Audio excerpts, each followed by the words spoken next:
आज हम निकले हैं जबलपुर शहर की ऐसी यात्रा पर जहां मंदिर की अनेक विशेषताएं समझ में आएगी, जहां चट्टानें अपने संतुलन का राज बताएंगे। एक पहलवान की संक्षिप्त बातें जिन्होंने भारत का प्रतिनिधित्व 2 बार विदेशों में किया, और जबलपुर के भीड़भाड़ वाले क्षेत्र में एक गाने वाला वृक्ष है, उसे देखने चलो मेरे साथ जबलपुर शहर की यात्रा पर।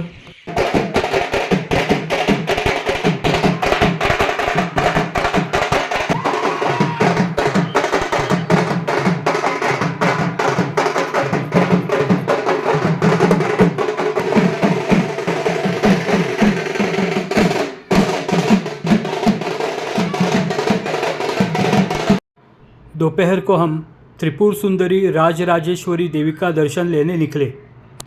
यह मंदिर जबलपुर से 14 किलोमीटर दूरी पे भेड़ाघाट के रास्ते पर तेवर गांव में हथियागढ़ में स्थित है। हम मंदिर के निकट जब आए तो हमें देवी की शोभा यात्रा दिखाई दी, जिसमें महिलाएं बहुत लंबी चुनरी को हाथ में लेकर चल रही थी। देवी का दर्शन लेने के लिए मंदिर में भीड़ जमा हुई थी। यहाँ एक शिला में 3 महाशक्ति एक साथ पद्मासन में बैठी है, जिसमें महाकाली, महालक्ष्मी और महासरस्वती की प्रतिमा का दर्शन हमें होता है। त्रिपुर सुंदरी राजराजेश्वरी देवी की प्रतिमा कलचुरी कालीन है। कलचुरी कालीन राजा कर्ण की यह कुलदेवी है। मंदिर में आने के बाद हमको क्षण भर ही देवी का दर्शन करने मिला। जैसे ही हमने देवी का दर्शन लिया, मंदिर देवी का दर्शन करने के लिए बंद किया गया। मंदिर परिसर में यज्ञशाला, श्री श्री 1008 नीलकंठ महाराज, हनुमान जी, भैरव बाबा तथा माता जी की ज्योति का मंदिर है। इस मंदिर में 1951 साल से अभी तक अखंड ज्योति प्रज्वलित है। त्रिपुर सुंदरी राजराजेश्वर मंदिर में भक्तगण नारियल, फूल तथा चुनरी लेके आते हैं और माँ को अर्पण करते हैं। जो भक्तगण यहाँ आते हैं वे चुनरी में नारियल रखकर देवी को चढ़ाते हैं और उनके मनोकामना सिद्धि की प्रार्थना करते हैं। त्रिपुर सुंदरी राजराजेश्वरी देवी को जासवंत का फूल प्रिय होने के कारण बहुत भक्तगण देवी को बड़ी श्रद्धा से जासवंत के फूल अर्पण करते हैं। नवरात्रि के दरमियान यहाँ पूजा का आयोजन होता है। मंदिर परिसर साधना, ध्यान और आत्मिक शांति के लिए अनुकूल है। जबलपुर के मदन महल पहाड़ी के करीब एक निसर्ग का ऐसा अजूबा है जिसे देखकर बड़े बड़े वैज्ञानिक भी सोच में पड़ते हैं। यहाँ एक विशालकाय पत्थर का टुकड़ा एक छोटी सी चट्टान की नोक पर टिका हुआ दिखाई देता है। इसे देखकर लगता है कि इसे अगर जोर से धक्का दिया तो ये निश्चित रूप से नीचे गिरेगा। लेकिन यह चट्टान कई सदियों से जैसी है वैसी ही है।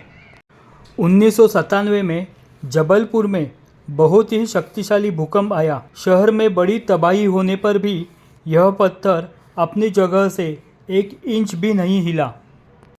जबलपुर का ये स्थान रॉक बैलेंसिंग के नाम से जाना जाता है। जबलपुर के प्रमुख पर्यटन स्थल में इसे गिना जाता है। रॉक बैलेंसिंग की ये जगह पर्यटकों को और फोटोग्राफर्स को बहुत ही आकर्षित करती है। बैलेंसिंग रॉक हमें यह सिखाता है कि जीवन में आपका आधार संतुलन सही हो तो बड़े से बड़ा तूफान भी आपका कुछ नहीं बिगाड़ सकता। जबलपुर के सिविल लाइन एरिया में डिलाइट विश्राम नाम के होटल में मैं रहता था। उसी बिल्डिंग में नीचे Rajesh dry cleaners and dryers नाम की लॉन्ड्री है। मैं मेरे कपड़े धुलाई के लिए देने उस लॉन्ड्री में गया। लॉन्ड्री में एक व्यक्ति कपड़ों को इस्त्री कर रही थी। उनसे कुछ बातचीत होने के बाद उन्होंने मुझे पूछा, क्या आप महाराष्ट्र से हो? उनके ये अचूक सवाल से मैं आश्चर्यचकित हुआ तथा उनकी मीठी जुबान से मैं प्रभावित हुआ। कपड़ों को इस्त्री करने वाली यह व्यक्ति पहलवान निकली। उनको देखकर वो 74 साल के हैं इस पर विश्वास नहीं बैठता। कभी अखाड़ों में मिट्टी में दांवपेच लगाने वाले इस पहलवान के कंधों में आज भी ताकत और आँखों में चमक दिखाई देती है। उनके हाथों की मजबूती बताती है ये वही हाथ है जिन्होंने कभी प्रतिद्वंदियों को पटका था। 40 साल से भी अधिक सिविल एरिया में वह लॉन्ड्री चलाने का काम कर रहे हैं। आज भी इन्हें मिलने वाले लोग उनको पहलवान के नाम से ही जानते हैं। ये पहलवान कैसे बने, कुश्तीगिरी में उन्होंने कितने विजय प्राप्त किए, भारत का किन देशों में उन्होंने प्रतिनिधित्व किया, रेसलिंग के साथ साथ उनका लॉन्ड्री क्षेत्र में कैसे आना हुआ, उनकी धर्मपत्नी पहले महाराष्ट्र में रहती थी, इन्होंने अपने बच्चों की अच्छी परवरिश की। तो इन्हीं विषयों से संबंधित कुछ बातें संक्षिप्त रूप में पहलवान जी के शब्दों में ही सुनिए। भगवान दास पहलवान। मेरे पापा जी ने मुझे कुश्ती खेलने की प्रेरणा दी, क्योंकि वो पहलवान थे, उस कारण मैं भी पहलवान बना। कक्षा 9वीं में जब मैं पढ़ता था तो पहली बार कुश्ती के लिए स्कूल के टीचरों ने बोला कि इसको कुश्ती लड़ाओ, तो मैं फर्स्ट में कुश्ती जीता, मैं पहली बार। तो फिर मेरा जो माइंड था वो रेसलिंग में चला गया। फिर मैं करते करते करते रेसलर बन गया। मैं 5 बार फर्स्ट ज़िले में हुआ, 5 बार मध्य प्रदेश को रिप्रेजेंट किया, उसमें फर्स्ट हुआ, 3 बार नेशनल लेवल पर फर्स्ट हुआ। तीसरी बार जब मैं फर्स्ट हुआ तो मेरा इंडिया टीम में नाम आया। तो इंडिया टीम के कैंप अटेंड किया मैंने, कैंप में मेरा अच्छा करियर वो था। उसके बाद फिर मेरे को भारत टीम का प्रतिनिधित्व करना पड़ा। तो मैंने 2 बार भारत टीम का प्रतिनिधित्व किया। एक बार सीरिया गया था राष्ट्रीय मंडली में, एक बार कॉमनवेल्थ में गया था कनाडा। 2 बार मैंने भारत का प्रतिनिधित्व किया और हिंदुस्तान के सबसे सर्वश्रेष्ठ पहलवान, तो अर्जुन अवार्डेड मल्ल योद्धा पुरस्कार पहलवान अपना जगमेंद्र सिंह, पुलिस के एसपी पोस्ट से रिटायर हुए, उनको मैंने जीता। प्लस सत्यव्रत पहलवान जी हैं जो, उनके मैंने पिताजी को जीता रोहतक में।